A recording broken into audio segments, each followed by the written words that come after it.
12 नोव्हेंबरला बच्चू कडू यांच्या रायगड आणि अलिबागमध्ये महत्त्वाच्या बैठका पार पडणार आहेत। या बैठकीत कर्जमाफीसह शेतकऱ्यांच्या प्रश्नांबाबत चर्चा होईल। शेतकरी जिल्हा बँकेचे अध्यक्ष देखील या बैठकांना उपस्थित राहणार आहेत। आधी कर्जमाफी नंतर मतदान असा इशारा यावेळी बच्चू कडू यांनी दिलाय आणि आज संदर्भात बच्चू कडू यांच्याशी बातचीत केली। आमचे प्रतिनिधी छगन जाधव यांनी पाहुयात।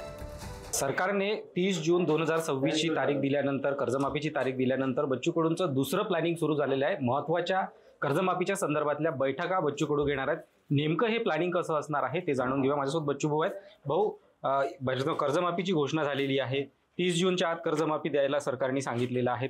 या संदर्भातल्या काही निकषाच्या ज्या अटी राहतील किंवा बैठका घ्यायच्या असतील तर त्या कशा स्वरूपाच्या असेल, कुठे असेल? पहिले कसं आहे, आता आपण घोषणा करून घेतली, कर्जमाफीची घोषणा झाली की नाही झाली, तर ते झाली। किती तारखेच्या आत कर्जमाफी करणार आहे तर 30 जून 2026। आता त्याच्या अगोदरही करू शकतं।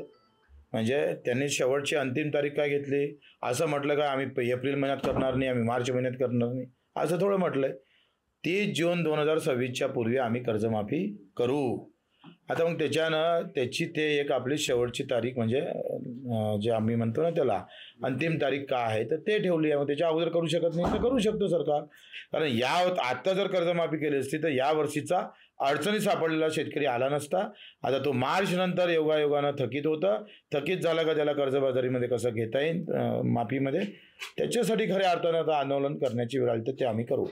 8 महिन्याचा कालावधी आहे। मधल्या काळांमध्ये अनेक निवडणुका देखील होणार आहेत। कसं आव्हान कराल तुम्ही शेतकऱ्यांना, कारण कर्जमाफी मला वाटतं जेथपर्यंत शेतकऱ्यासाठी घेतलेली कर्जमाफीच्या घोषणेबाबत सरकार पूर्णपणे ताकदीनं समोर येत नाही तोपर्यंत बीजेपी, राष्ट्रवादी, अजितदादा, शिंदे साहेबांच्या पक्षाला वोट मारायचं नाही, मतदान करायचं नाही। नक्कीच जोपर्यंत कर्जमाफी होत नाही तोपर्यंत सत्ताधारी पक्षात असलेल्या नेत्यांना मतदान करू नका असं आवाहन बच्चू कडू यांनी केलेलं आहे। कॅमेरा पर्सन सागरसह छगन जाधव, पुढारी न्यूज, अमरावती।